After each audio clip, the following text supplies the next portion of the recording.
superior, medio inferior, y recordar aquí que el constrictor superior se inserta en la base del cráneo, en la línea media, y deja un espacio, ¿no? Tiene un borde superior por el cual va a ingresar esta trompa, ¿no? La trompa auditiva. Esta trompa auditiva ingresa por el borde superior del constrictor superior de la faringe. Así como hay un constrictor superior, también hay un constrictor medio y un constrictor inferior. ¿Quién cubre a quién? Va de abajo hacia arriba, ¿no? El constrictor inferior cubre al medio y el medio cubre al superior. Los tres músculos, si se dan cuenta, hay otra estructura que es importante. Este músculo, el músculo estilofaringio, que va a estar ubicado entre el constrictor superior y medio, que lo van a poder ver mejor aquí, ¿no? El músculo estilofaringio, que va a estar entre los músculos constrictor superior y medio. Acá está. Entonces este músculo estilofaringio está entre estos dos músculos y es el único músculo de la faringe que no está inervado por el neumogástrico, ¿no? Porque todos estos músculos constrictores superior, medio e inferior están inervados por el décimo par craneal o neumogástrico, y el estilofaringio solamente por el gloso faringio. Esa es la diferencia es importante. Ahora, al hablar de las porciones de este constrictor, el constrictor superior de la faringe, si se dan cuenta, tiene inserciones hacia adelante en esta membrana, ¿no? En este rafe, que es el rafe pterigomaxilar. Por eso se llama esta parte la porción pterigofaringea. O sea, el músculo constrictor superior tiene 4 porciones. Uno que va al rafe, la pterigofaringea, ¿no? Que es faringe. Y justamente este rafe por delante se origina ¿qué músculo? El buccinador. Por detrás está el constrictor superior de la faringe. Hay una parte de este constrictor superior que también va a la línea miloioidea, ¿no? de la mandíbula. Por eso también se llama milofaringea, porción milofaringea. Y a este nivel a la apófisis pterigoides también, la pterigofaringea. No, pero aquí lo que me importa es esta porción, no es importante. La porción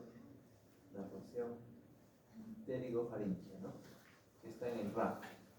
Son 4 porciones, pero eso es importante, porque el músculo constrictor superior aquí se continúa con el músculo buccinador a través de este rafe pterigomaxilar o mandibular. Ya, eso es importante. Ahora, la otra importancia es el músculo constrictor inferior. Este constrictor inferior se va a insertar, como ven, por delante en el cartílago tiroides, ¿no? Una porción en el cartílago tiroides, porque todo esto es el constrictor inferior, insertaba una porción en el cartílago tiroides y otra porción en el cartílago cricoides. Entonces, por esa razón, el constrictor inferior tiene 2 porciones. La porción pirofaringea y la porción cricofaringea. Entonces, de estas dos, la más importante es bueno, las dos son importantes, pero lo que sirve como una especie de esfínter esofágico superior es el cricofaringeo. Incluso en cirugía, cuando lleguen, van a ver ahí alteraciones. Ahí existen triángulos, el triángulo de Killian, no tienen europea, pero es Killian. Pero ese triángulo es importante. En cirugía es una zona débil, una zona que no tiene músculo.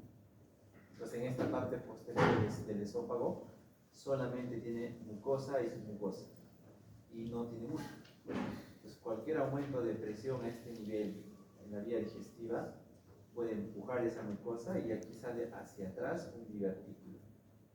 Sale como un globito. Y ese se llama divertículo. Ese es el divertículo de Senker. Entonces, es la importancia de estas dos porciones. Cuando lleguen a cirugía van a repasar. Constrictor inferior tiene 2 porciones, cricofaringea y tirofaringea. Y entre las dos forman una porción pared posterior del esófago. Entonces esto también es importante en cuanto a la faringe. Entonces solo quiero que recuerden eso de faringe, su inervación, su vascularización está por la arteria faringe ascendente, rama de la carótida externa, ¿no? Y algunas ramas de la arteria tiroidea inferior y superior que también van a vascularizar a este nivel, ¿no? Pero principalmente es la faringe ascendente. Ahora en inervación hemos dicho que es tanto el vago como el glosofaringe, o sea, para tener 9 y 10, 9 y 10, que forman el plexo faringe. Pero el 10 inerva todo excepto el estilo faringeo. Y el estilo faringeo es inervado por el glosofaringeo. Y aquí estas porciones. El constrictor superior tiene 4 porciones, la primera es la pterigofaringeo. Esa porción que se continúa con el buccinador a través del radio. Y esto, digamos. En cuanto a las arterias de la carótida externa es la principal a nivel del cuello, que es importante recordar que la carótida común izquierda nace directamente del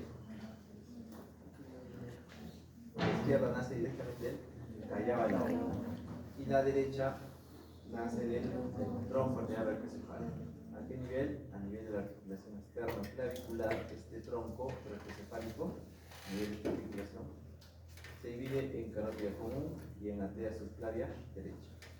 Ahí tenemos las dos carótidas comunes.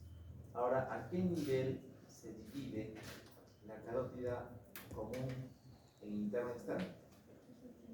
1 centímetro por encima del borde superior del cartílago tiroides. Acá tenemos el cartílago tiroides, su borde superior 1 centímetro por encima. A este nivel se va a dividir la carótida común en carótida interna, carótida externa. Ahora la interna tiene una dilatación y se llama el seno carotídeo. ¿Qué función tiene el seno carotídeo? Varoreceptor. Entonces, como es una dilatación, la presión arterial que aumenta lo dilata más y va a mandar señales para controlar lo que es la presión arterial. ¿Sí? Entonces, cambios, varoreceptor. Y posterior a este seno carotídeo, a esta dilatación, que no se ve aquí, está el cuerpo o globus carotídeo. Ese sí es un quimio receptor, ¿no? Entonces es importante ese quimio receptor para la regulación del equilibrio ácido-base en sangre. Va a tener receptores que van a dosar el hidrógeno, el CO2, ¿no? De tal manera que lleva esa señal al cerebro. ¿Ya? ¿Por qué pares craneales? Principalmente 9 y 10, ¿no? Estoy involucrado, principalmente 9. ¿Ya? Eso es en cuanto al carótida interna. Y no da ninguna rama, ¿no? ¿Qué ramas da la carótida interna en cuello? Ninguna. La carótida interna ingresa por el conducto carotídeo del temporal, ingresa a la cavidad craneal y ahí desciende a sus ramas, ¿no? Entonces en cuello, ¿qué ramas da la carótida interna? Ninguna. La carótida externa sí da varias ramas, las principales que vamos a tocar es la arteria tiroidea superior, que va a dirigirse hacia el polo superior del lóbulo de la glándula tiroides. Ahí es el objetivo. Y de ahí las ramas interiores, laterales, posteriores. Pero ese es el objetivo. Y antes de llegar a la glándula, da rama, la arteria laringia superior, ¿no? Esa laringia superior que hemos visto ayer, que acompaña a la rama interna del nervio laringio superior. Porque la rama externa viene al músculo pico tiroideo, ¿no? ¿El músculo pico tiroideo era tensor o relaja la cuerda bucal? Tensor, ¿no? Esa rama externa es tensor. Y entonces es la tiroidea superior, ¿no? Luego tenemos aquí la faringe ascendente, que está en la cara profunda y se va a encargar principalmente en esta cara profunda de vascularizar a todos estos músculos de la faringe constrictores. Entonces no lo vemos. Luego tenemos la arteria lingual y la arteria facial. Entonces de aquí, ¿qué es importante? La lingual lo vamos a tocar en lengua. La arteria facial, vemos aquí, esta arteria facial es importante porque tiene un recorrido especial. Cuando llega a nivel del triángulo submandibular, va a rodear a la glándula submandibular. Por detrás, lo rodea por encima, luego por delante y hace una especie de S, ¿no? Y luego va a estar en el borde inferior de la mandíbula y aparece a nivel de la cara, ¿no? Aquí podemos tomar el pulso facial.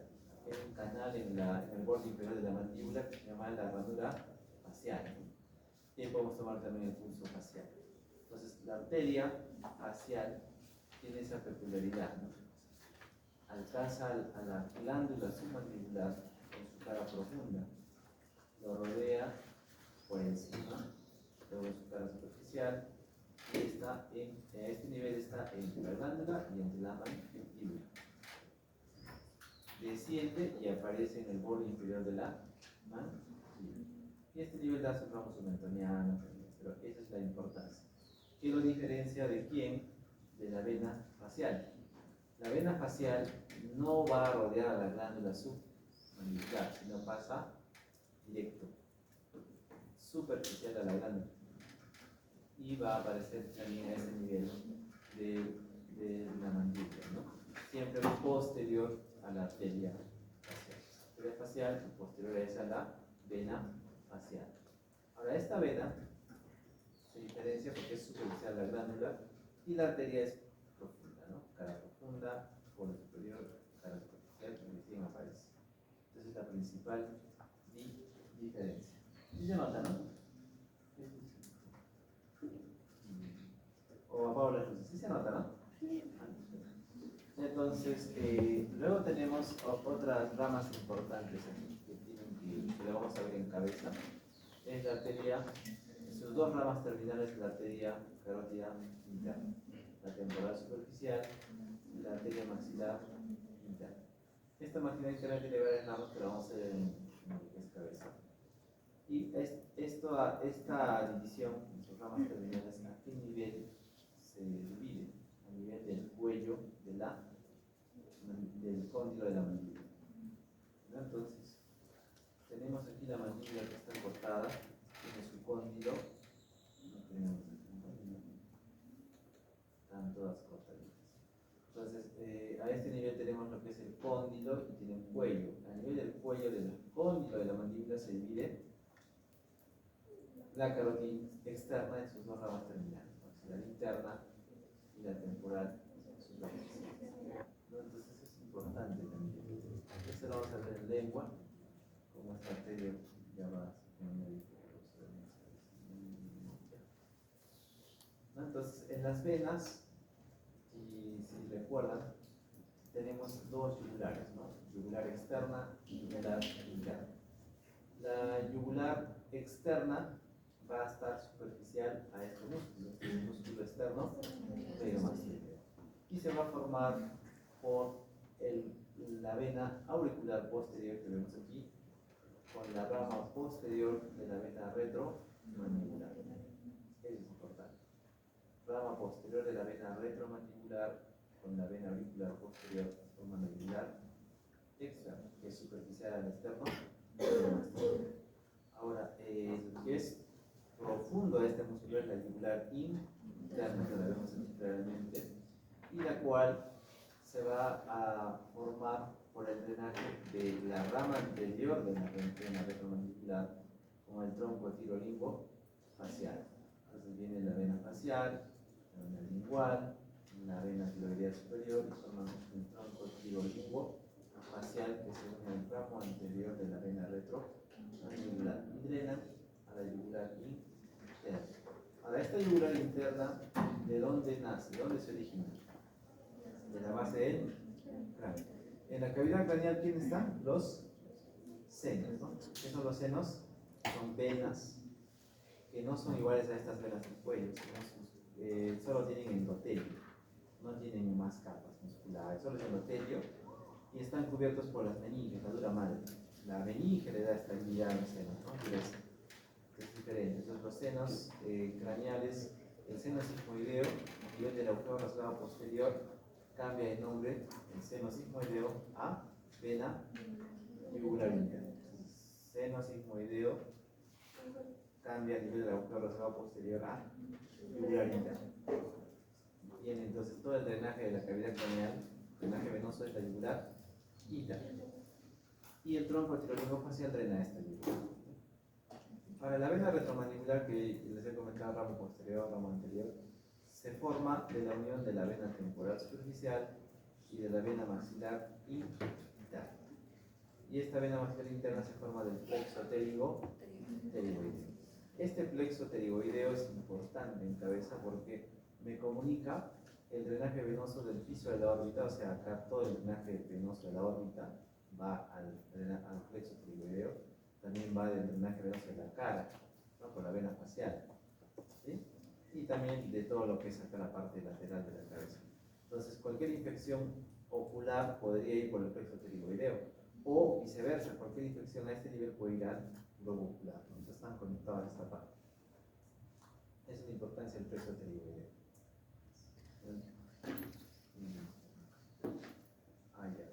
Justo ayer estaba, creo que ayer les dije, ¿qué les dije? Vena, esa estaba en duda, vena ima o arteria ima. Es que estaban atentos. Vena ima, ¿no? Ayer era el cansancio que policía, es arteria ima. Porque hemos tocado ayer que existen, después está, creo que les dije vena, porque al hablar de venas hablé de la ima. ¿Cuántas venas tiene la glándula tiroides? 3, ¿no? ¿Dónde estamos? A ver. Bueno. La glándula tiroides tiene 3 venas. Vena tiroidea superior, vena tiroidea media y vena tiroidea inferior. Acá están las 3. Tiroidea superior, media y inferior. Y arteria solo es la arteria tiroidea superior y la arteria tiroidea inferior. Pero a veces existe una tercera arteria, que es la arteria ima. ¿No? Ayer les dije vena ima, no, cuidado, corrección. ¿Ya? Por favor.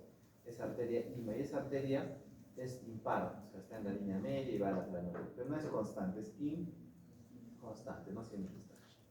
Ya bueno, esperando que ya me recuerde también esta parte que estaba recordando.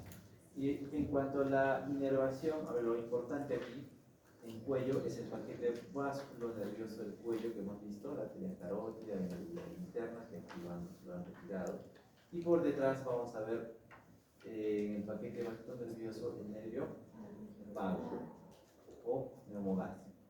Este nervio vago es importante porque va a dar los dos nervios laringeos, bueno, el nervio laringeo superior, el nervio laringeo inferior o recu, este que lo hemos visto ayer. Pero lo que quiero que se percaten es que el tronco simpático es más profundo, ¿no? Si tenemos los músculos prevertebrales aquí, posterior, ¿no? Más profundo, es delante de los músculos prevertebrales está el tronco simpático. El tronco simpático tiene 3 ganglios principales: el ganglio cervical superior, el ganglio cervical medio y el ganglio cervical inferior. El ganglio cervical superior está cerca de la base del cráneo, es muy grande, más o menos de 1 a 1,5 centímetros, o sea, es bien visible.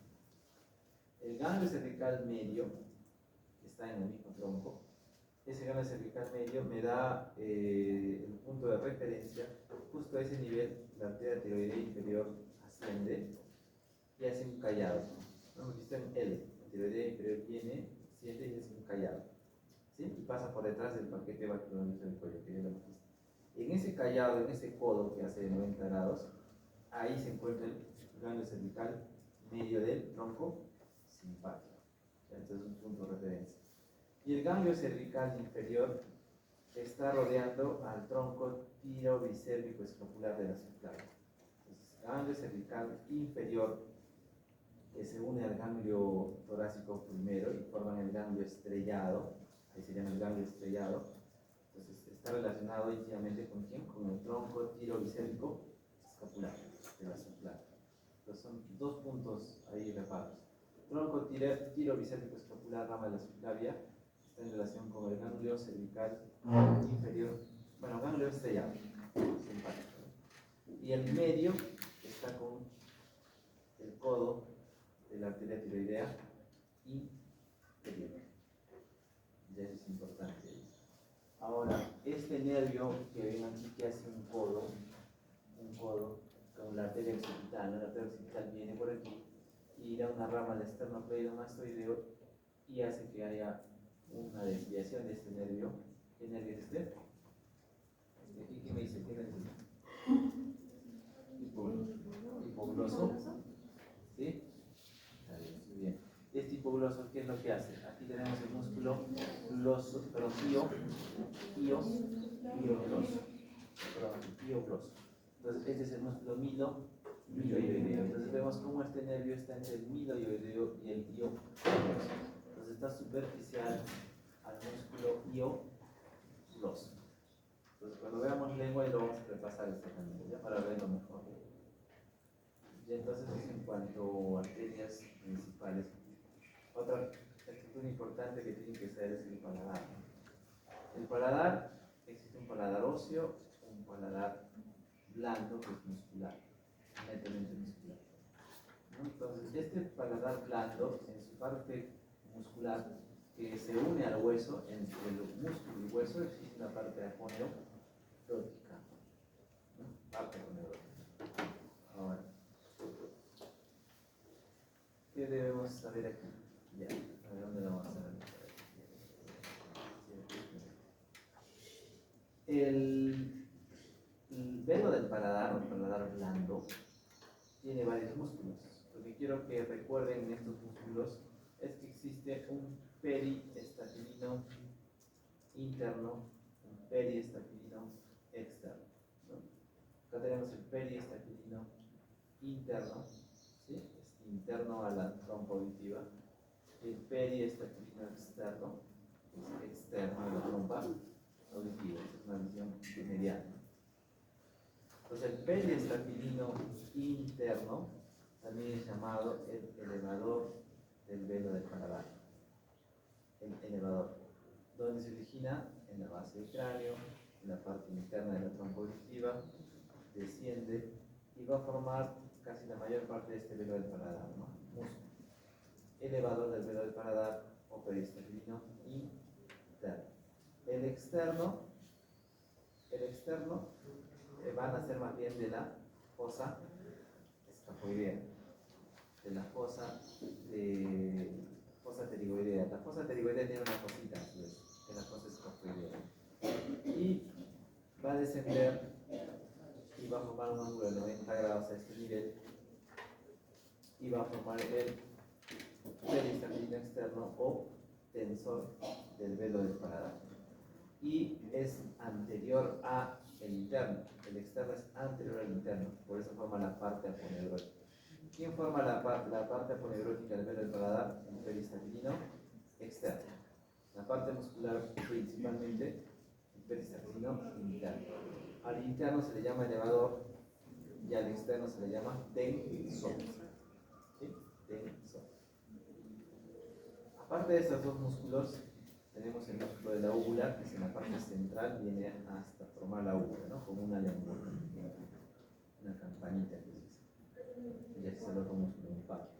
Y luego tenemos aquí dos músculos más. Esta es la amígdala que está extirpada, y lo vemos la amígdala. Lo extirpas y queda esta fosa, la fosa tonsilar. Y por delante de esa fosa tonsilar está un músculo, que es este es el palato, como van del paladar, se llama palato gloso, la lengua. Ese forma el pilar anterior, y el otro va a la faringe, palato faringe, y forma el pilar posterior. Entonces, esta amígdala tiene dos pilares, ¿no? Este pilar posterior, que acá lo ponen como arco para el pilar posterior de la faringe, está formado por el músculo palato faringio y el pilar anterior por el músculo palato gloso, ¿no? Palato gloso. Importante. Ahora, existe acá una fosita supratonsilar, ¿no? En la parte superior de esta amígdala, y acá una fosita triangular, ¿no? En la parte superior de la amígdala. Eso es importante en cuanto a los músculos. Todos estos músculos del paladar están inervados por el décimo par, excepto el periestafilino externo, o llamado tensor del velo del paladar, que lo inerva el B3. V3, ¿no? Que es el rama del genio. Entonces también es importante. ¿Ya? Entonces, en cuanto al paladar. Entonces la inervación, ya el paladar, entonces ya lo vamos a ver en cabeza específicamente. Pero aquí quería que ustedes vean que a nivel de la lengua, que ya también ya lo vamos a ver. Vamos a ver los aspectos. En lengua es importante que ustedes recuerden esta relación, ¿no? El hueso hyoides se encuentra como base de todo esto en la lengua, ¿no? Ya tenemos la mandíbula y cómo nace acá el músculo genioideo y acá tenemos el genio gloso. Entonces detrás de la mandíbula, en el cuerpo de la mandíbula, en su cara posterior tiene las apófisis geni inferior, geni superior. Son dos superiores, dos inferiores, son cuatro. Las apófisis geni inferior dan origen e inserción a quienes, al músculo genioideo. Las geni superior, el genio gloso. Ya.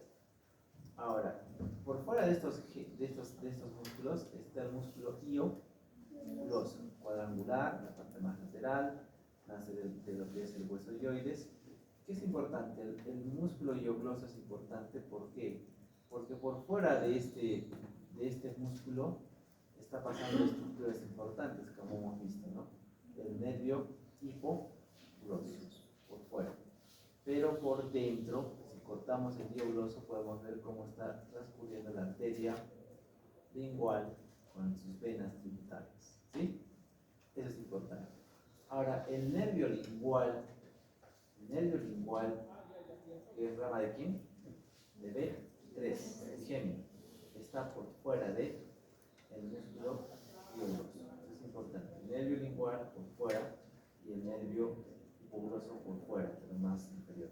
Pero la arteria y vena lingual está por dentro, profundo a este músculo io-gloso, ¿no? Ahí la importancia. Luego, por fuera del músculo io-gloso está pues lo que conocemos, ¿no? El estilo ioideo, bien reconstruido epigástrico y también el estilo gloso, ¿no? El estilo gloso. Bien, eso también es importante. Por fuera del io-gloso está el estilo gloso, el estilo ioideo, el bien reconstruido epigástrico. ¿Ya? Eso es importante, esta relación entre ellos. Y en lengua también es importante recordar, continuando aquí, este es un corte, una vista lateral y una vista frontal, corte frontal, tenemos lo mismo, ¿no? Este es un corte de la mandíbula, este es un corte inferior.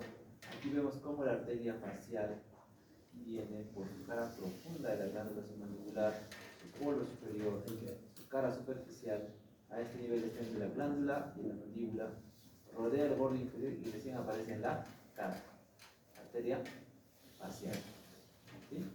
Pero en la vena facial pasa de frente, directo, no rodea la glándula, en cambio la arteria sí lo rodea. Ahora, ¿qué es importante aquí? Este es el músculo miloioideo que forma el piso de la boca. Este miloioideo que separa bien la glándula submandibular de la glándula sublingual. Pues la sublingual está en la boca, encima del piso de la boca, encima del miloioideo. Y la submandibular está por fuera, en el triángulo y ¿qué triángulo es? Gástrico, ¿no? Donde está la glándula submandibular. Ahora, en esta parte tenemos este músculo que lo hemos visto, el músculo io-gloso. Entonces, es importante aquí aprender del io-gloso, que el nervio lingual se encuentra por fuera del io-gloso, junto con su conducto submandibular. ¿De quién? De esta glándula. El nervio lingual y por debajo el nervio hipogloso. Tanto el hipogloso, 12º par craneal, y el nervio lingual, rama de B3, están por fuera del músculo io-gloso, por fuera. Y por dentro está la arteria lingual. La vena es variable. Algunos te van a decir por fuera, por dentro, entonces no voy a preguntar la vena, porque es variable. Así que claro que es fijo. Arteria por dentro, nervio hipogloso por fuera, nervio lingual por fuera. Conducto submandibular y la zona submandibular también por fuera del iolos. Entonces esto es importante. De tal manera que en lengua, que es importante también atender, la lengua tiene inervación sensitiva, motora, ¿qué más? Autónoma. Pero aquí, ¿quién le da la inervación motora a la lengua? Movimiento. ¿Qué parte me?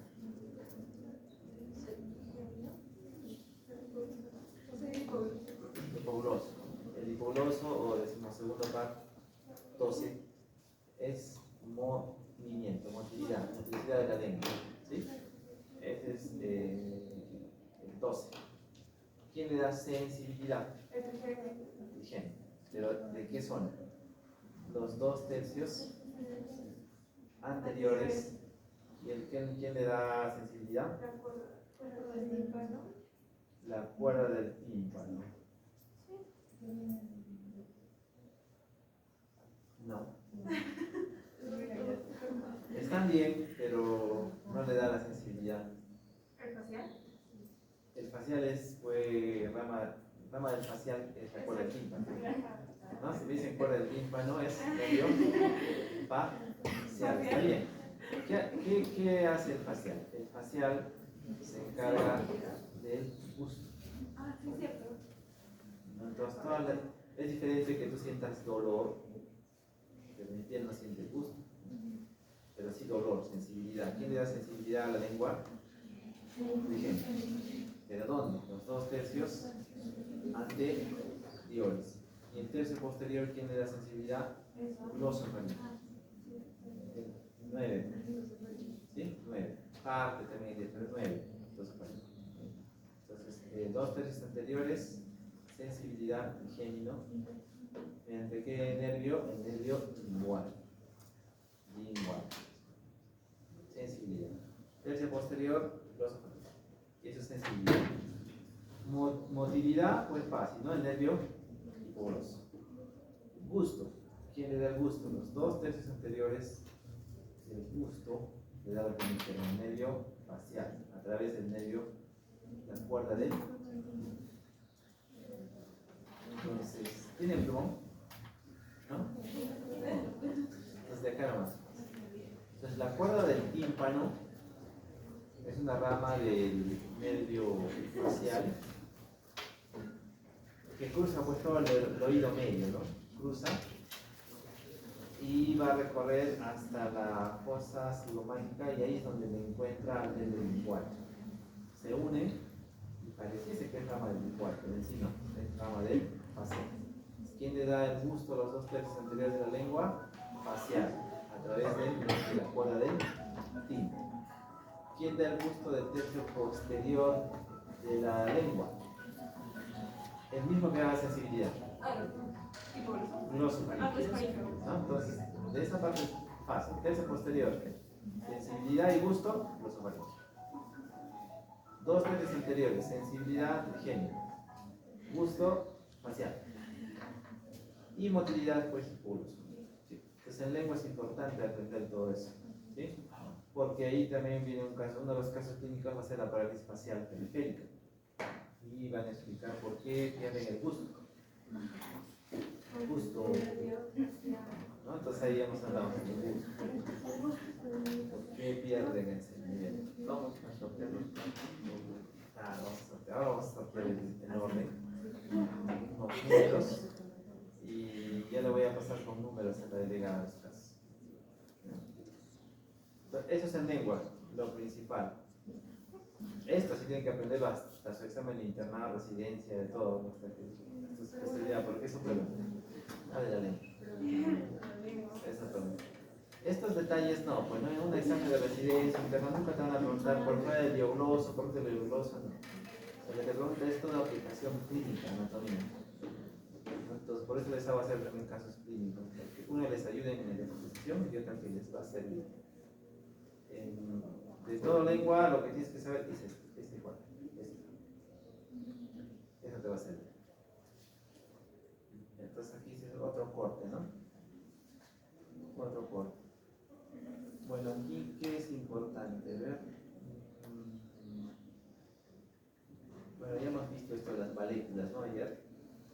auricular, ligamento gloso epiglótico medio, gloso epiglótico lateral, forman las valéculas, ¿no? Entre el dorso de la lengua y el aquí epiglotis. Aquí vemos el cartílago corticulado y cuneiforme. Cuando hagan ustedes en anestesiología, cuando lleven, van a hacer intubación y lo van a ver al paciente exactamente así como esta imagen, porque el paciente está echado mirando arriba, así como está, idéntico. Ustedes van a estar mirando hacia el paciente, tal como está en la imagen, y van a colocar, van a intubar, y le van a ver esta imagen. Bien, sí, bonito. Donde la cuerda vocal verdadera se ve así, la inquesina plateada, esa es la verdadera, y la cuerda falsa que dicen, la superior, es esta que está en rojo. Tal como lo ves, se ve así idéntico. Pues tienes que buscar esto. Ahí pones el tubo, ¿no? ¿Sí? Eso lo van a ver en anestesiología. Ya esto vamos a ver después. En cuanto a las glándulas salivales, ¿qué es importante? Lo hemos visto, ¿no? La glándula parótida, ¿quién lo va a formar su aponeurosis? La aponeurosis cervical superficial. Esta glándula está dividida en dos planos, ¿no? Una glándula parótida superficial profunda por un nervio, que es el nervio facial. El nervio facial viene y va a recorrer a esta glándula entre esos dos planos, ¿no? El plano superficial y profundo. Y va a emitir sus ramos, ¿no? Los ramos temporales, cigomáticos, bucales y el ramo cervical del facial. Pero ¿qué es importante en esta glándula? Es importante el conducto de esternón, que es superficial al músculo massetero. Es superficial al músculo buccinador. Y es al músculo buccinador que lo perfora a nivel del segundo molar. Muy bien, segundo molar superior. Perfora y va a ingresar a la cavidad bucal, ¿no? Esa es la importancia en esta glándula. En cambio, la glándula submaxilar, que es importante, está debajo del músculo miloideo. La sublingual por encima del músculo miloideo. ¿Sí?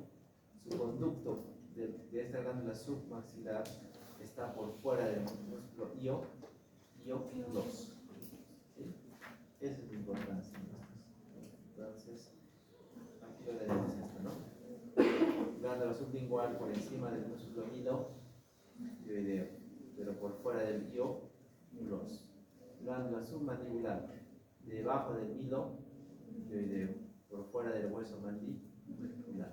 No está en el triángulo gástrico. ¿Sí? Entonces es la importancia. Entonces, ya está haciendo un super ultra resumen ya de todo, de lo que es muy extenso. Vamos a una santa cabeza que también voy a hacer un resumen. Ya, pero de lo que estamos hablando, tengan los conceptos claros, solo lo que estamos hablando. Sí, bonito, que está por fuera, que está por dentro, que está encima, todo. Sí, todo lo que estamos hablando. Ya, faltaría todo cabeza. Vamos avanzando.